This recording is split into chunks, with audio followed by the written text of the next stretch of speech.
Sexual assault is a big problem on college campuses, so one company is trying to fight the problem by reaching students where they live, on their smartphone. It's called Good2Go. It's designed to confirm mutual consent between two adults, but it does have a few inherent problems. The app works by asking both users whether they consent to sex and how intoxicated they are. It requires at least one user to have an account and the other to enter their phone number. The app's creators say they set out to help improve communication, cutting back cases of sexual assault on college campuses by making sure everyone is on board. It may stop the action for a second, but everyone understands it is in the interest of safety, so it's worth the momentary pause. And yes, they're totally serious.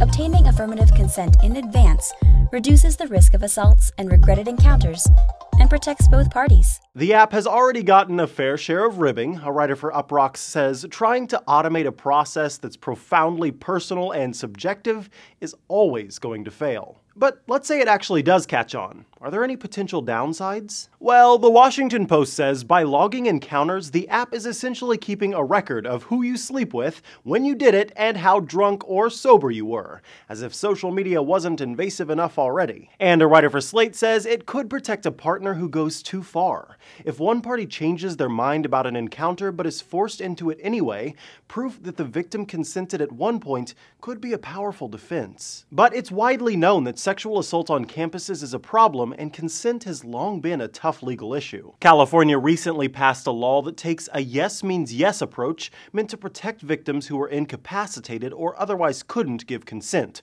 but it's so far the only state to have made that kind of change. A writer for the libertarian magazine Reason says maybe apps are the answer. Modern technology is already changing how people find romantic and sexual partners. Nowadays, people use apps like Grindr and Tinder to find sexual partners all the time. Why can't consent work the same way? Regardless, most outlets seem to agree that this app is unlikely to catch on, in spite of its good intentions. For Newsy, I'm Micah Sargent.